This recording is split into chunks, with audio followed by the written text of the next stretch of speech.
Aos 17 anos, minha irmã adotiva me acusou de deixá-la grávida. Minha família me expulsou, minha namorada me largou e eu desapareci. 10 anos depois a verdade veio à tona e apareceram chorando na minha porta. Não abri. Nunca pensei que seria o tipo que descreveria algo assim. Mas depois do que aconteceu há uma década, suponho que você só precise soltar isso em algum lugar onde alguém possa ouvir a verdade. Minha família me apagou da noite para o dia por uma mentira. E agora, depois de tudo, a verdade finalmente veio à tona. Não busco compaixão, só quero contar como foi tudo. Sou Jackson, 27 anos, homem. Tinha 17 quando minha vida acabou sem morrer. Estávamos em uma daquelas reuniões grandes de sábado. Avós, tios, primos, todos. Meus pais adoravam montar o show quando a casa estava cheia. Minha mãe se sentia na glória com tanta gente olhando para ela, falando alto, ostentando quão unidos éramos. Meu pai assava carne lá fora enquanto meu irmão e eu tirávamos cadeiras da garagem. E estava a Anne, minha irmã adotiva. Meus pais a trouxeram aos 8 anos porque queriam uma menina. Desde o primeiro dia encaixou perfeitamente, quieta, educada, tímida. Eu a ajudava com as tarefas, ensinei a andar de bicicleta, até a defendi quando as crianças a incomodavam por ser adotada. Nunca a vi como outra coisa que não fosse minha irmã. Naquela noite ela estava estranha. Não comia. Mexia com as mãos.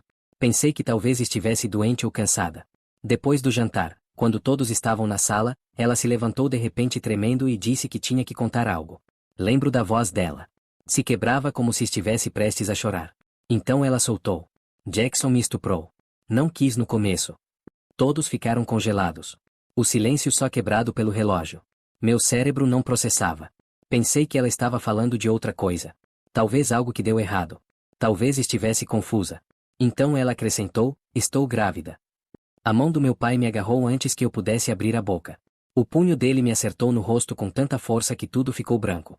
Caí no chão, os dentes vibrando, os ouvidos zumbindo. Minha mãe começou a gritar como se alguém tivesse morrido. Meu irmão negou com a cabeça murmurando, Jackson, o que você fez? Você é nojento. Pai, não tentei, mas o segundo golpe chegou antes de terminar. Filho doente, gritou, o rosto vermelho, os olhos esbugalhados. Você nos trouxe vergonha. Anne chorava nos braços da mamãe, fingindo que tinha medo. Minha tia a abraçou forte, sussurrando, calma, pequena, agora você está segura. Meu irmão Jake deu um passo, cuspiu ao lado do meu tênis. Você não merece nem respirar o mesmo ar que nós. Olhei ao redor. Rostos que conhecia a vida toda. Nenhum me olhava como família, só nojo. Ela está mentindo, disse. Minha voz se quebrou. Juro por minha vida que ela mente. Ninguém se importou. Minha mãe gritou, você ainda diz o nome dela. Alguém chamou a polícia. Acho que foi meu tio. Quando o policial chegou, eu estava na varanda sangrando pela boca. Um deles perguntou ao meu pai se eu era o suspeito e ele assentiu sem me olhar. Não me algemaram com força, você via que era só um garoto que parecia meio morto, mas mesmo assim ir no banco de trás com a sirene tocando foi como me enterrar vivo. Na delegacia, me fizeram perguntas que mal entendi. Como foi? O que aconteceu naquela noite? Ela disse não? Repetia que nunca aconteceu nada. Não me tocou, não tive nada, nada. Me soltaram pela manhã. Lembro que um policial murmurou algo sobre caso de estupro. Ela tinha 16 e eu 17. Apenas um ano de diferença, mas mesmo assim tiveram que fazer todas as perguntas do protocolo. Tomaram declarações, chamaram uma assistente social, verificaram as conversas dos celulares. No fim não havia nada com que me reter. Me mandaram para casa com a advertência de estar disponível para mais perguntas. Mas quando saí, a cidade já sabia. Nenhuma era grande. Ao amanhecer, metade já me condenava. Não voltei para a casa dela. Caminhei até as pernas não aguentarem mais. Quando cheguei, todas as minhas coisas estavam amontoadas no gramado, roupa, livros da escola, até minha mochila. Meu pai estava na porta como guardião. Vá embora, disse. Dessa vez não soava irritado, só frio. Acabou aqui. Pai, por favor, vocês me conhecem, jamais. Não me fale assim. Você não é mais meu filho. Tentei chegar à minha mãe pela porta. Ela virou o rosto abraçando Anne como se ela fosse a vítima de um crime. Jake bateu a porta. Fiquei ali parado. As mãos me tremiam tanto que mal conseguia pegar a mochila. Naquela noite o celular tocou. Era Emma, minha namorada. Levávamos um ano juntos. Eu te conheço melhor que ninguém, sussurrou entre lágrimas. Eu acredito em você, Jack, eu juro, mas meus pais não me deixam falar com você. Pensam que você é culpado. Dizem que se eu te vir de novo, chamam a polícia. Por favor, não faça isso. Ela é minha melhor amiga. Sinto muito. Não posso. Não passo te perder. Desligou. Olhei a tela até que apagou. Foi a última vez que ouvi a voz dela. Passei a noite no carro, atrás de uma estação de serviço a 2 cidades de distância. Olhava o para-brisa rachado, a chuva escorrendo em linhas tortas. Em menos de 12 horas passei de ser um garoto normal com família, namorada e futuro a um criminoso para todos. Cada vez que passavam faróis pensei que era a caminhonete do meu pai, que viria terminar o que começou, mas ninguém veio. Quando o sol nasceu, me olhei no retrovisor, o rosto roxo, a camiseta ainda com sangue, e entendi algo simples mas definitivo: ninguém viria me salvar. Minha família não só me expulsou, me apagou. Essa ideia cravou no meu peito como uma pedra. Dirigi a noite toda sem plano nem mapa, só a roupa do corpo, uma mochila e $200 que tinha na carteira. Segui até a luz da gasolina piscar vermelha. O motor morreu perto de uma placa que dizia: Bem-vindos a Maplewood. Não me importava onde estava. Entrei num estacionamento atrás de umas lojas meio abandonadas. As mãos me tremiam de fome e frio. Estava vivendo de batatas fritas de máquina. Um cartaz de procura-se pessoal estava colado na janela de um restaurante na rua. Fiquei olhando juntando coragem para entrar. A campainha tocou quando abri. Um homem atrás do balcão, ombros largos, barba grisalha, rugas profundas. No que posso ajudar? Disse. Voz áspera como cascalho. Vi o cartaz, falei. Lavo pratos, faço o que for. Me olhou de cima a baixo. Roupa amassada, tênis com barro da estrada. Você trabalhou em cozinha antes? Não, senhor. Resmungou. Parece faminto. Estou bem, menti. Suspirou e sinalizou o fundo. Me chamo Andy. As pias estão ali. Começa já? Come depois do turno. Isso foi tudo. Sem perguntas, sem papéis, só trabalho. A cozinha era apertada, barulhenta, quente. Lavei pratos e panelas até as mãos ficarem enrugadas. A primeira comida que Andy me deu foi meio hambúrguer com batatas que um cliente não terminou. Não me importei. Comi como se não tivesse provado comida em semanas. Ao fechar, tentei devolver o prato dizendo que encontraria onde dormir. Andy secou as mãos e disse: Lá em cima tem um quarto. Não é bonito, mas tem cama e fechadura. Você paga trabalhando. Esse foi o primeiro ato de bondade que recebi nas semanas anteriores. O quarto era pequeno, uns 3 metros de cada lado, com um colchão manchado, uma lâmpada que piscava e papel de parede se soltando dos cantos, mas tinha teto e o chão não se mexia. Deitei na cama e dormi 14 horas seguidas. Os dias seguintes encontrei um ritmo. Andy não falava muito, mas soltava resmungos tipo bem feito. Essas palavras valiam mais do que qualquer coisa que tinha recebido. Uma noite, umas 2 semanas depois, desci para fechar e o encontrei sentado no balcão lendo o jornal. Ele olhou e disse: Ei, qual é sua história? Eu sei que é pesada. O que quer dizer? Hoje veio um caminhoneiro. Disse que viu sua foto num jornal a uns 2 povoados daqui. Algo sobre família. A boca secou. O estômago caiu. Comecei a tremer. Não é o que parece. É mentira. Minha irmã, a adotada, ela inventou. Juro que nunca. Andy levantou a mão. Calma, garoto. Não me importa o que dizem. Você está trabalhando. Isso é o que conta. Abaixe a cabeça, faça seu trabalho e reconstrua sua vida. O resto se ajeita sozinho. Demorei para processar isso. Pela primeira vez desde aquela noite não me senti um monstro. Naquela noite sentei na beira da cama olhando a parede rachada tentando processar. Andy não me conhecia e ainda assim me deu uma chance. Minha própria família não pôde. Uma noite revisei a lista de contatos. Hesitei antes de ligar para casa, mas precisava ouvir a voz da minha mãe. Talvez passou o tempo suficiente. Talvez já tivesse se dado conta. Tocou no terceiro toque. Mamãe? Silêncio. Jackson? Sim, só queria saber se vocês estão bem. Encontrei trabalho e... Não ligue mais, disse. A voz se quebrou. Seu pai nem quer que se diga seu nome aqui. Desligou. Olhei o celular até que apagou. Foi a última vez que tentei. As semanas viraram meses. Trabalhava viradas dobradas e guardava o pouco que podia.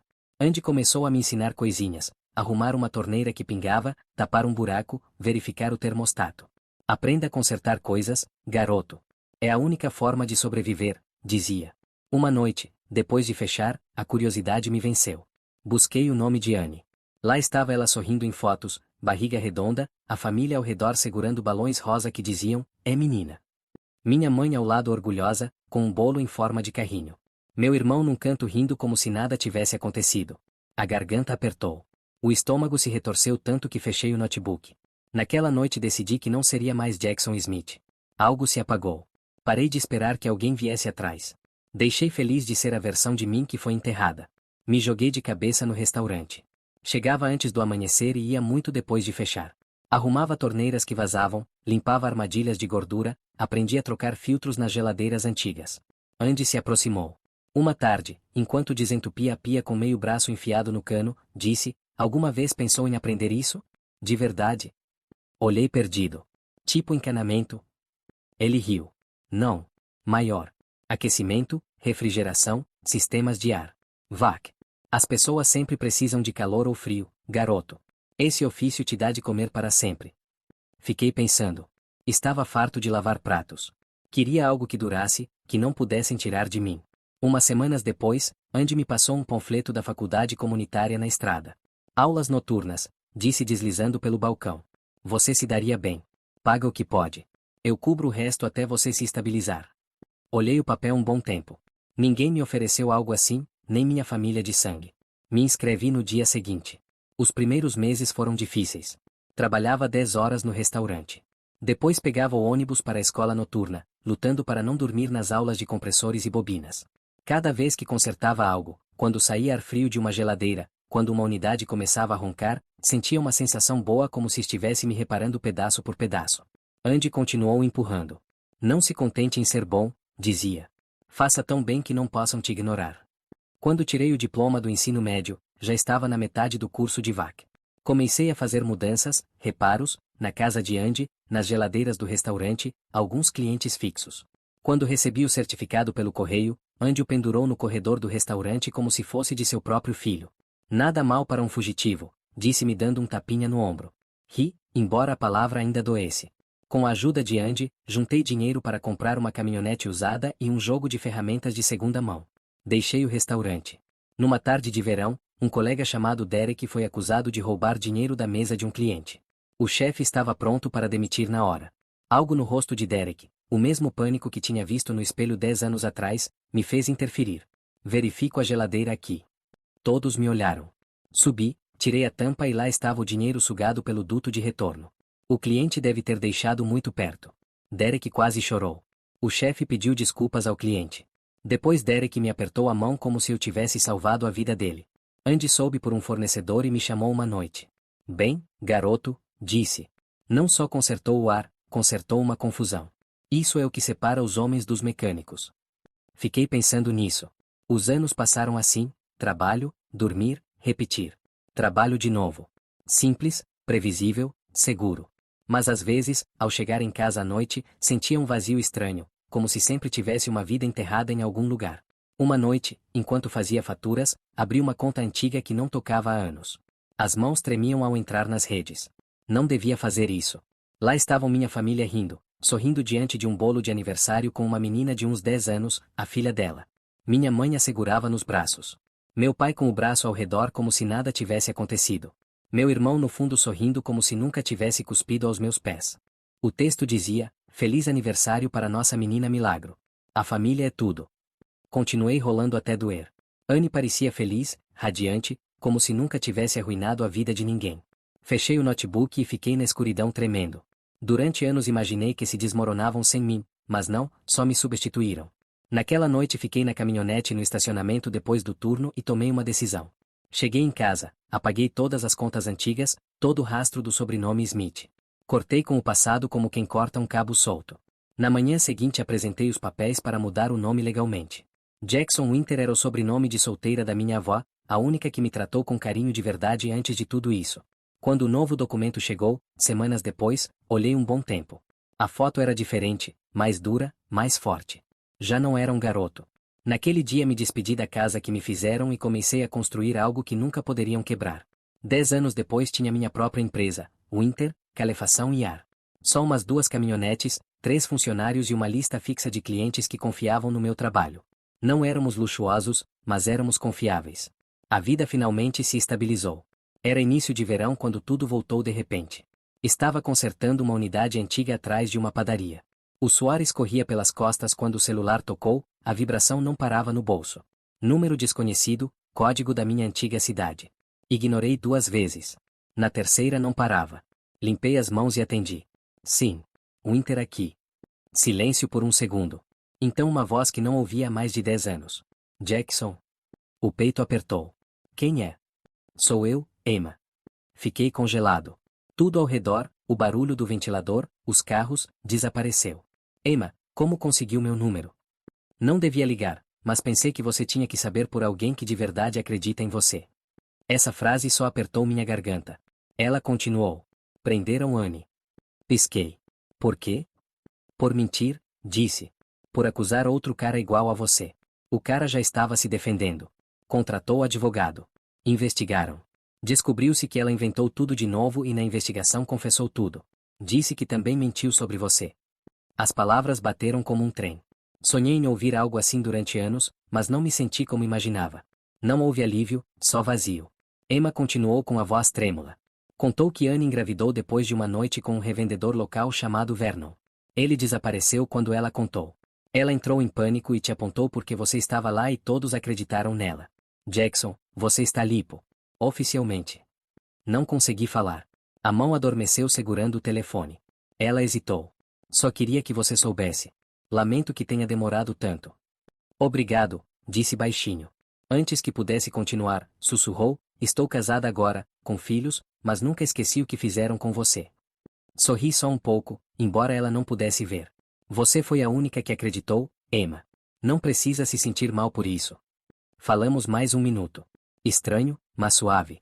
Depois se despediu. Sim, tchau. Fiquei na caminhonete quase uma hora olhando o volante. Não sabia se queria gritar, chorar ou rir. Meu nome estava limpo, mas 10 anos tarde.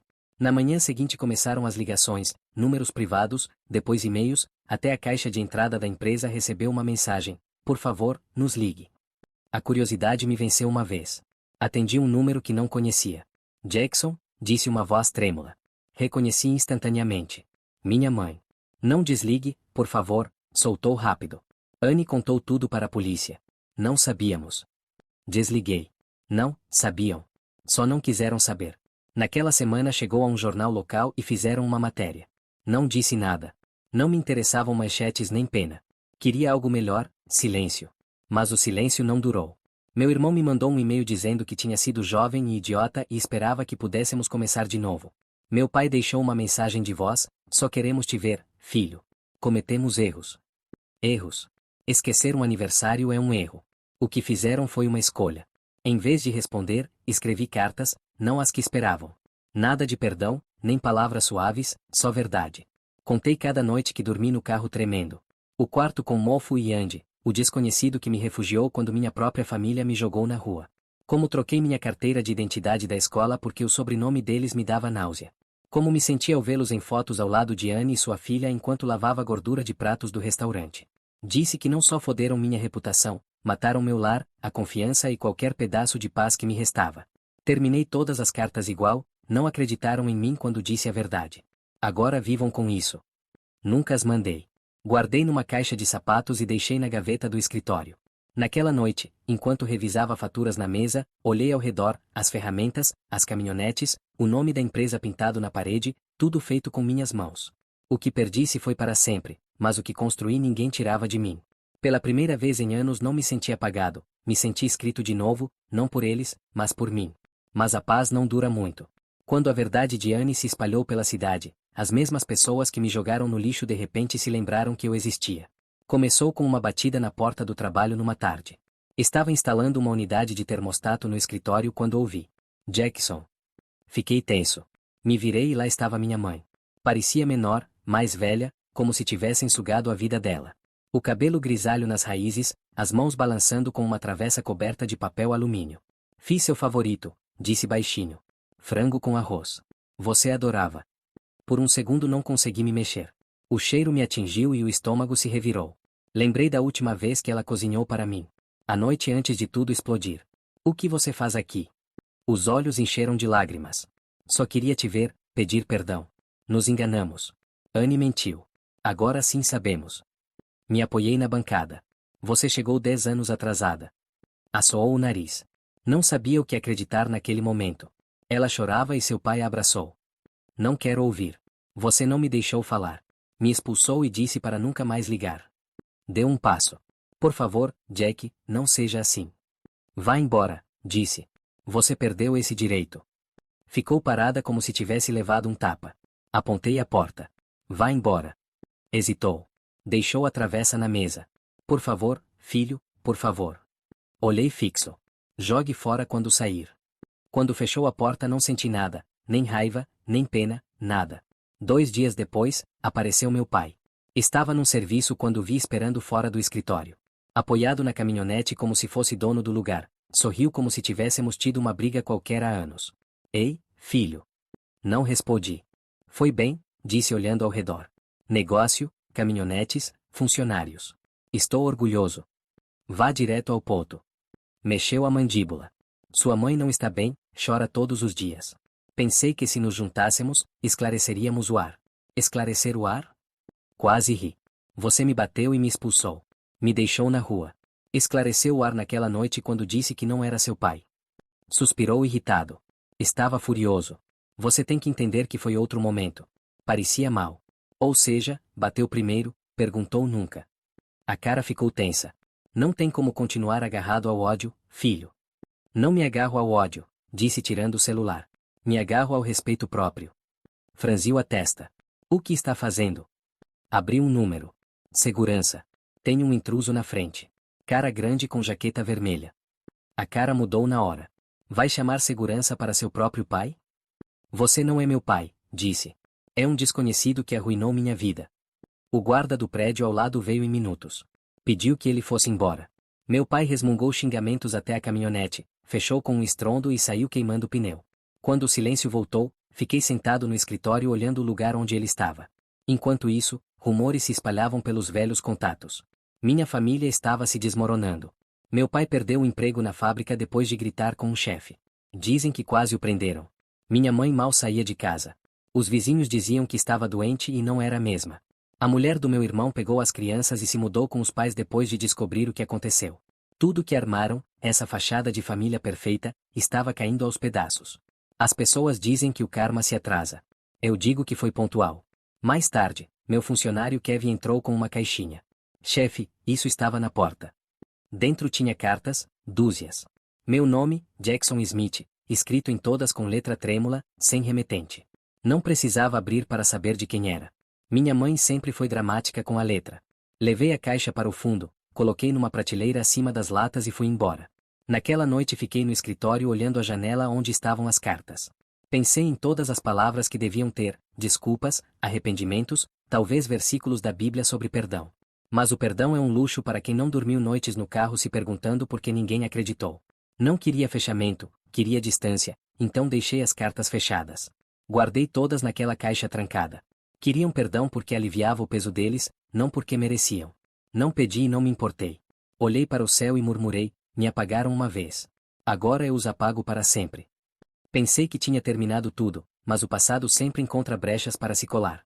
3 meses depois chegou uma carta sem remetente além de uma folha. Anne Williams solicita encontro com você no Centro Correcional Maple Ridge. Olhei um bom tempo. O nome parecia estranho no papel, como se não tivesse lugar na minha vida. Joguei no lixo, tirei, joguei de novo, mas a ideia ficou grudada. Durante 10 anos imaginei o que diria se voltasse a vê-la. Talvez fosse hora de saber. Uma semana depois dirigi até a prisão. 2 horas no meio do nada. O guarda na entrada escaneou meu documento, me deixou passar e me levou a uma sala cinza que só cheirava a desinfetante e café velho. Sentei numa mesa de metal, mãos planas ao redor. Ao redor tinha gente conversando baixinho, mulheres, crianças, pais, todos visitando alguém que ainda amavam. Eu não era um deles. Ela entrou. Talvez não reconhecesse. Mais magra, quase frágil, pele pálida, cabelo puxado, rosto cheio de rugas e cansaço. A garota que chorou na frente da família agarrando a barriga e me chamando de monstro agora parecia um fantasma. Sentou na frente, levantou a vista um segundo e baixou para a mesa. Obrigada por vir, disse suave. Não respondi. Retorceu as mãos no colo. Você está diferente, disse depois de um tempo. Está mais velho. Você tem culpa, disse. Os olhos encheram na hora. Eu mereço. Não, disse tranquilo. Você merece algo pior. Baixou a cabeça devagar, as lágrimas já aparecendo. Eu sei. E sinto muito por tudo, por mentir, por foder sua vida, por tudo. Por quê? Perguntei. A voz saiu baixa mas firme. Porque eu. Olhou para o chão tremendo. Porque era seguro te culpar. Você era quieto. Nunca batia em ninguém. Sabia que todos iam acreditar em mim porque você era o bom e fácil. E eu entrei em pânico. Tinha 16. Entrou em pânico e destruiu minha vida. Você entrou em pânico e me transformou no vilão. Sacudiu os ombros. Não pensei que iam te expulsar. Achei que você ia negar e as pessoas iam esquecer. Eu ganhava tempo para dar um jeito. Tempo, repeti. Você ganhou uma casa cheia de gente que te amava, te protegia, fazia festas, enquanto eu dormia num carro atrás de um posto de gasolina. Tapou os olhos com as mãos. Eu sei o que fiz. Vernon, soltei. Vernon foi quem te engravidou de verdade. Estudei com ele uma vez. Quando contei, ele riu. Disse que estava louca, que se contasse algo ia sumir. E sumiu. Não sabia o que fazer. Então me apontou porque eu estava lá. Olhei fixo, já nem raiva sentia, só vazio. Você arruinou minha vida, disse baixinho. Sabe o que perdi? Minha família, minha namorada, meu nome. Me transformou num monstro. Passei anos com medo de confiar em alguém de novo. Chorava, limpou o nariz na manga. Penso em você todos os dias aqui dentro, sussurrou. Eu te odeio, por isso não consigo dormir. Cada vez que fecho os olhos vejo seu rosto daquela noite. Bem, disse seco. Que veja sempre. Que nunca pare de ver. Me olhou desesperada. Tem mais uma coisa. Minha filha nunca soube a verdade. Mamãe disse que ia confundir ela. Então ela ainda acha que é você. Olhei pasmado. Mesmo depois de tudo ter vindo à tona. Assentiu fraca. Disseram que ela é pequena demais para entender e que provavelmente ia se enganar e só abrir feridas velhas. Preferiram manter a mentira do que enfrentar o que fizeram. Ela já perguntou por mim? Uma vez. Viu fotos suas antigas de antes. Perguntou por que você nunca aparecia. Isso foi mais forte que tudo. Em algum lugar havia uma garota, minha sobrinha, vivendo com a mesma mentira que me destruiu. Me levantei. A cadeira raspou o chão. Alguns olharam. Você não tem o direito de me contar isso. Não me joga em cima agora como se pudesse consertar. Estendeu uma mão trêmula. Sinto muito, Jackson. De verdade, não posso desfazer. Só queria que você soubesse. Olhei e não senti nada, nem alívio, nem fechamento, só o fim de algo. Você me roubou 10 anos, disse baixinho. Espero que nunca durma tranquila. Chorava forte, sufocada em palavras. Eu mereço, disse de novo. Me abaixei um pouco. Olhei nos olhos dela pela última vez. Sim, merece. Os guardas não disseram nada enquanto abriam a porta. Subi na caminhonete e fiquei ali segurando o volante, olhando a grade na frente. Pensei que ia me sentir livre depois de ver, como se tivesse vencido, mas não. Não havia vitória, só cansaço. Algumas coisas não se consertam quando a verdade aparece, algumas ficam quebradas, mesmo que não te importe mais. Mas quando o motor ligou e saí, me disse algo, ir embora sem perdoar, sem explodir, só ir embora. Isso era um poder diferente. Pela primeira vez não me senti apagado, me senti completo. Passou um ano desde a visita à prisão e a vida finalmente encaixou. Vendi a casa velha e comprei uma decente nos arredores. 3 quartos, quintal com árvores, nada demais, mas minha. Cada parede, cada prego, pago com trabalho que ganhei eu. Depois apareceu Raquel. Conheci num cliente. Era designer gráfica. Veio renovar o logotipo da empresa. Não pensei em sair com ninguém, mas tinha uma calma que me pegou. Não me perguntou muito sobre meu passado, só disse, seja o que for, você não é mais aquele garoto. Levamos um ano juntos. Ela se mudou com o gato dela e adotou um cachorro resgatado, Edgar. Entre nós 3, a casa finalmente tinha vida. Uma manhã chegou uma carta sem remetente. O estômago apertou. Pensei que era outra da família, mas ao abrir o nome me parou. David Kenderson, o segundo cara que Anne acusou. A letra era limpa e ia direto ao ponto. Senhor Winter, estou entrando com uma ação civil contra Anne por difamação e dano emocional. Você também merece justiça. Meu advogado disse que seu depoimento ajudaria. Se tiver interesse, me ligue. Li 2 vezes. Liguei na mesma tarde. Nos encontramos no dia seguinte numa cafeteria. Tinha mais ou menos minha idade, talvez uns 2 anos mais.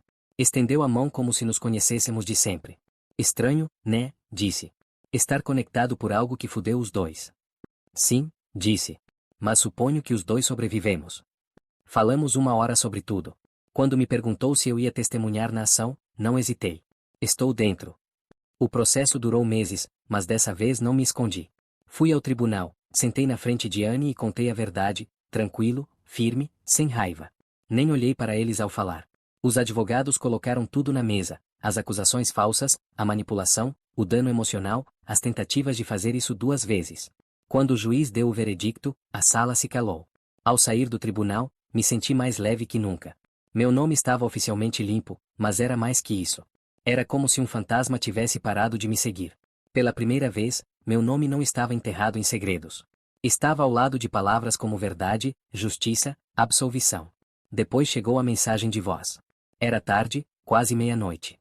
Estava terminando faturas no escritório quando o celular vibrou. Número desconhecido, código da cidade. Quase ignorei, mas caiu na caixa postal e algo me fez ouvir. Olá, sou o pai. Não sei se esse número ainda é seu. Sua mãe te encontrou online. Não vou levar muito tempo. Os médicos disseram câncer. Estágio 4. Não quero nada. Juro. Só quero te ver uma última vez antes que seja tarde. Por favor. A mensagem terminou com uma pausa longa e uma respiração trêmula. Por favor, filho. Sinto muito, me enganei. Por favor. Fiquei um minuto olhando o telefone. Reproduzi de novo e depois apaguei.